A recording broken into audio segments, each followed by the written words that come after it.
I mean, imagine having a broker being that disinterested in your building. It's Henry. You call me back. How you doing? Yeah, good. How are you? Doing good, thank you. Yeah, just bringing up the details here. The one on is that still available? It is still available. Wow. Okay. Tell me a little bit about it. I mean, I can see here on CoStar that's been. So you're out of the area, right? Are you not completely familiar with? I mean, I definitely don't live locally by any means. No, I live in Monmouth County, but I buy all over the state. Yeah, gotcha. So the property has a non-conforming grandfather clause use as a commercial property. So any change of use of the building would require a use variance. Got it. But it's in an agricultural residential zone. So it's been a little bit tricky from that point of view. And it's kind of remote. It's not near any other commercial area. It's kind of out by itself. Yep. The seller, he had his business in there. He made furniture. The use that it's currently approved for is furniture manufacturing and retail sales. Got it. So, and just to clarify, like, can I do any retail sales or only furniture? Right now, it's just for furniture. Got it. Got it. So, like, if I change that over, they will not allow me. So, you'd have to talk to the town fathers about changing that over. Fun. Okay, got it. I can see why this has just been sitting there. Okay, so then what's the game plan? I mean, is the seller willing to be flexible? Is the seller open to seller financing? Like, what's a way that we can maybe make this work? It has on the property, because it's just shy of 4-acre property, it has on the property an income-producing single-family home. Okay. That brings in $1,500 a month. The tenants have been there for 8 years, and they want to stay. And then what's with the rest of the building is what? Going to be sold vacant? Yeah, it's all vacant. You know, the commercial building itself is completely vacant. All the equipment, materials, everything has been moved out of it. Completely vacant. Got it. Because all the woodworking equipment, the lathes, the metalworking equipment, all that stuff's been liquidated and is wide open. Understood. Do you think that it would be lucrative to maybe try to get it leased up and then try to sell it afterwards, right? Like when you have like a nice tenant in there for a while? Because the way I would have to buy the building is, I mean, regardless of the price, because you and I can discuss that at a different point, but like to even get this to the point of a sale, for me at least, I'd want to have this whole thing occupied, right? I'd want to. I completely get where you're coming from. Yeah. It's just like anything else when you put a new business in a building. Again, whatever business goes in there is going to need its zoning approval. I mean, I just think that maybe Yeah, and I hear you completely. Like we talked about that. With the owner. Like if you and I, let's just say we did a deal. I'm not by any means agreeing to any type of price yet, but let's just say you and I agreed on a price with the seller, and we just went into contract, but it was 100% contingent upon getting a tenant in there before closing. Mm-hmm. Would they be open to it? I've talked to the seller about it. Yeah, I mean it's a possibility. I have a lot of knowledge of this building. Sure. It's I can imagine. A matter of getting the right tenant in there to make it work. Yeah, I mean, look, I'd have you listed for lease, right? Or you and I can chat with a couple leasing agents in the area. I want to make sure you get paid and taken care of, for all of it. Because we've been Is it listed for lease? It is listed for lease, and we get, because of what he wants from it on a lease point of view. At the price point we're at, it's better off to somebody just buy it. Why is that better? Because what he wants to lease it for is more money than you can buy it for. I don't understand what you're saying. He wants too much money? From a cash flow point of view. Yeah. So from a cash flow point of view. Well, this is why I'm saying I would lock it into a contract first, right? Like I would lock it into contract. I would take, then you and I could take responsibility for leasing it up separately. We'd have more control over it. And then, I mean, look, he has it listed for rent right now for what, $4 a foot? Do you think that's market? That's 4 triple net, right? Gross. Okay, so you think that's too much? Yeah, I do, actually. What do you think? Because of the nature of the building. Okay, I understand. How much do you think it's actually worth, rent-wise?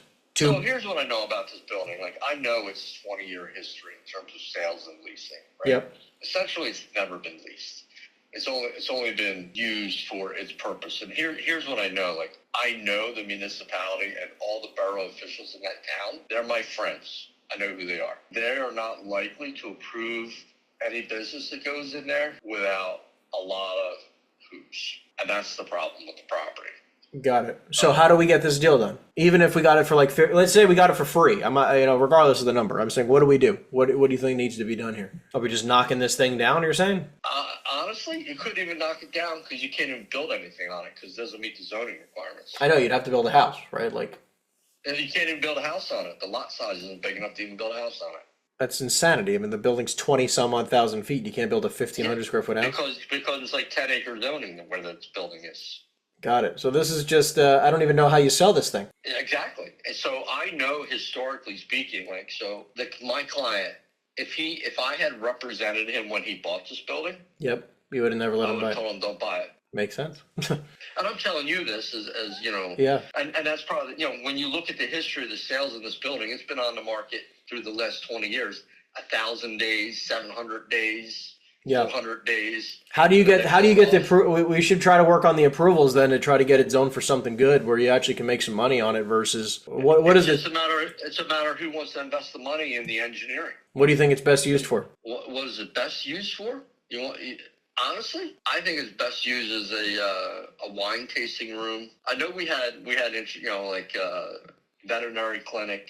You know, we've had a couple different interests. Anything agricultural related. If it's an ag related business, you know, we have nursery companies, you know, like landscape nursery people look at it. Anything agricultural related is something the town fathers could look past its industrial use and put it to use at another economic benefit because it's a very agricultural Area. focused community. Got it. And I'm talking like the mayor, the councilman, all of it on top of where it is. So it's like if you have an agricultural related business, like I had people call me like, you know, can I store it? You know, like I own a paper product distribution company. Can I use it as a warehouse? I'm like, you can call the town and find out, but they'll probably tell you no before you finish your first sentence. I understand. All right. Well, do you have anything else? What else do you have that maybe you and I could actually do some business on? Because clearly this one sounds like it's going to be too much of a hassle. This one's a headache, man. That's a headache. If it was an easier tenant sale, we would have sold it by now. I believe it.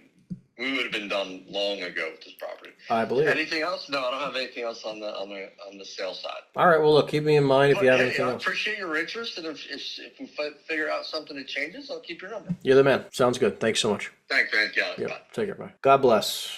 This is also why I don't take listings. God bless. This guy's been trying to sell his building for 20 years. Yikes. Who wants to deal with that shit? And that guy sounded so not interested in his own building. I love it. I mean, imagine having a broker being that disinterested in your building. That's amazing. Hello. Yeah, hey, Mike. Hey, Henry. How are you? Doing great. How you doing? I'm doing good. Wonderful. Just wanted to follow up with you, my friend. It's been a little bit. Yeah, it has been. We haven't really thought about any of that selling. That's doing fine. You know, all the tenants are stable. Yep. So I don't know. We're just really haven't even given it any thought. I mean, is there, if I put something in front of you guys, is that something that's at least something you'd consider, or am I wasting my time? I don't know. I have to ask Randy. Do you think it would be somewhere in the 600,000 cash bracket or not?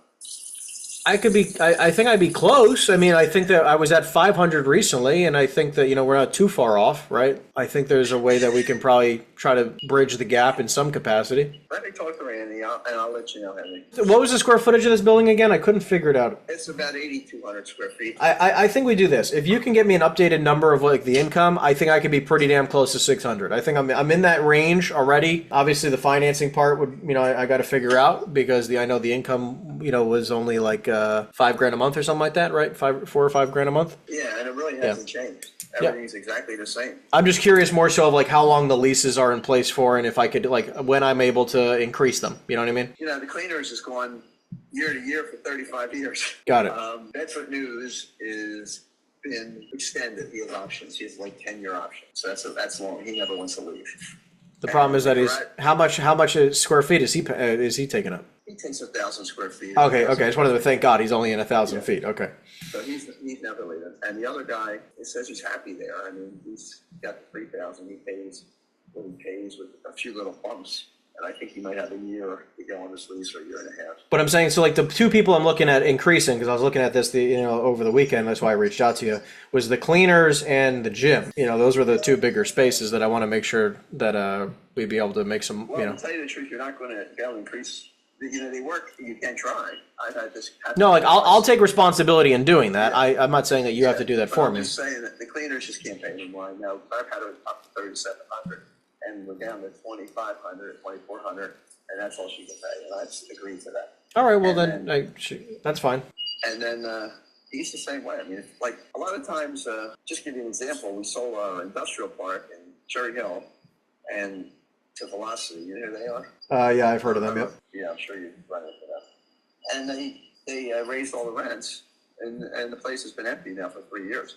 So, you know, there's some, for older real estate, there's a, like I'm giving you a negative sell here, but I don't see the upside, you know, that you might be looking at. Yeah, I mean, like, look, maybe there, you know, I think there's a little bit, maybe not a ton. I'm not trying to make a gajillion dollars here, but I think there's maybe a little bit of upside, and I'm willing to take a little bit of a risk, I guess. You know? Yeah.